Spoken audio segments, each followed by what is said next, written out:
Στις 14 Οκτωβρίου του 2025, η Microsoft σταματά την υποστήριξη για το λειτουργικό σύστημα Windows 10. Αυτό σημαίνει ότι αν το έχεις ακόμα εγκατεστημένο στον υπολογιστή ή λάπτοπ σου, θα πρέπει να πάρεις μια απόφαση. Η καμπάνια RM10 έχει δημιουργηθεί για να ενημερώσει για τους κινδύνους της λειτουργίας ενός συγκεκριμένου λειτουργικού και την επιλογή αντικατάστασής του από ένα ελεύθερο, όπως είναι το GNU Linux. Σε αυτήν θα βρείτε ακόμη πώς μπορείτε να εγκαταστήσετε μια διανομή GNU Linux μαζί με τις εφαρμογές της και τρόπους υποστήριξης και βοήθεια. Μπορείτε να επισκεφτείτε την καμπάνια στο rm10.greeklook.gr. Γιατί να αλλάξει το λεγμένο λειτουργικό σου λοιπόν? Από τις 14 Οκτωβρίου του 2025 τα Windows 10 δεν θα λαμβάνουν πια ενημερώσεις ασφαλείας, αυξάνοντας την ευπάθεια σε κακόβουλο λογισμικό και θέτοντας σε κίνδυνο προσωπικά δεδομένα. Ταυτόχρονα, δεν θα λαμβάνονται πλέον νέες δυνατότητες λογισμικού όπως νέα εργαλεία, σύγχρονα γραφικά κτλ. Που θα βελτιώνουν τη χρηστικότητα του λειτουργικού συστήματος. Ακόμη, σταδιακά σταματάει η συμβατότητα με γνωστά λογισμικά όπως περιηγητιάς διαδικτύου και εφαρμογές Office, με αποτέλεσμα να αυξάνει το κίνδυνο των ηλεκτρονικών συναλλαγών ή και μακροπρόθεσμα να μην υπάρχει καθόλου δυνατότητα περιήγησης σε ιστοσελίδες. Τέλος, όσον αφορά επαγγελματικά περιβάλλοντα, η χρήση μη υποστηριζόμενου λειτουργικού συστήματος μπορεί να επηρεάσει τη συμμόρφωση με πρότυπα ασφάλειας προσωπικών δεδομένων. Ποια είναι τα ωφέλη ενός ανοιχτού λειτουργικού συστήματος? Η λήξη υποστήριξη του Windows 10 όμως δεν σημαίνει ότι λύγει και η ζωή του υπολογιστή στον οποίο είναι εγκατεστημένα. Το σύστημά μας, είτε είναι desktop είτε laptop, μπορεί να συνεχίσει να εξυπηρετεί τις ανάγκες μας, εγκαθιστώντας αυτό μια διανομή GNU Linux. Τα πλεονεκτήματα που μας προσφέρει αυτή η επιλογή είναι: πρώτον, 0 κόστος για την άδεια της διανομής και των εφαρμογών της. Οι περισσότερες, αν όχι όλες, οι διανομές GNU Linux είναι δωρεάν, όπως επίσης και δημοφιλείς εφαρμογές όπως σουίτα γραφείου, εφαρμογές πολυμέσων, γραφικών, ηλεκτρονική αλληλογραφία κτλ. Δεύτερον, υπάρχει πλήθος διανομών για να καλύψει τις ανάγκες όλων, ανάλογα και με το υλικό του συστήματός μας. Πολλές από αυτές είναι ελαφριές και αξιοποιούν καλύτερα τους διαθέσιμους πόρους, δίνοντας νέα ζωή σε παλαιότερους υπολογιστές. Άλλες προσφέρουν εκδόσεις μακροχρόνιας υποστήριξης ή αλλιώς long-term support, που προσφέρουν σταθερότητα για χρόνια. Ακόμη, το GNU Linux είναι ελεύθερο, που σημαίνει ότι επιτρέπει ευρύτερο έλεγχο και γενικότερα γρηγορότερη διόρθωση ευπαθειών.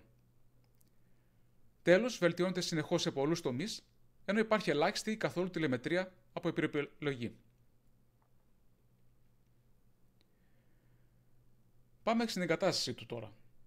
Αφού λοιπόν αποφασίσουμε να εγκαταστήσουμε στο σύστημά μας GNU Linux, θα πρέπει να ακολουθήσουμε τα επόμενα 5 απλά βήματα.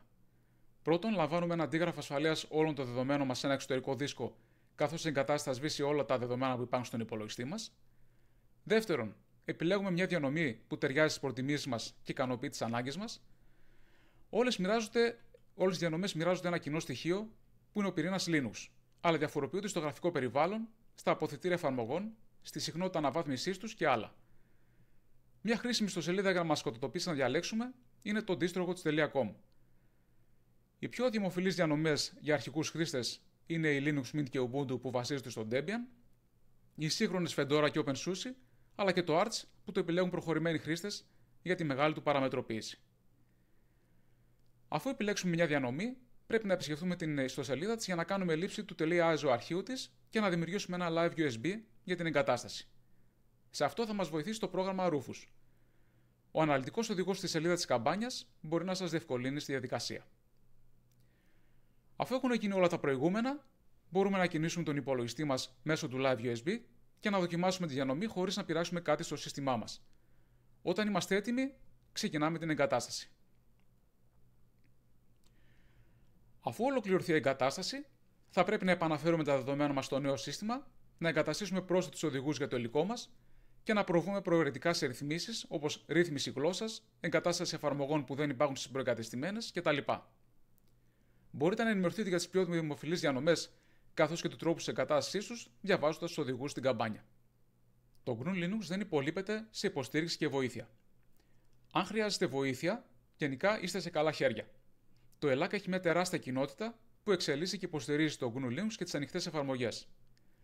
Σίγουρα, πρώτα αναζητούμε βοήθεια στα επίσημα documentation των διανομών, αλλά και από τρίτες πηγές, όπως δημοφιλείς ιστοσελίδες που ασχολούνται με το ELAC. Για όσους βρίσκονται στη Θεσσαλονίκη, μπορούν να επιφελωθούν από τα Midweek Support που διοργανώνει μηνιαία ο σύλλογός μας ο Greek Look και να μας επισκεφτούν στην έδρα μας στην Πηλαία. Περισσότερες πληροφορίες επικοινωνίας μπορείτε να βρείτε στο κάτω μέρος της καμπάνιας και επίσης μπορείτε να μας βρείτε στα περισσότερα δημοφιλή κοινωνικά μέσα δικτύωσης στα οποία διατηρούμε προφίλ. Επίσης έχουμε αποθετήρια που φιλοξενούν πλούσιο υλικό. Μην περιμένετε άλλο λοιπόν, αλλάξτε το λιγμένο σε λειτουργικό με κάποια διανομή GNU Linux.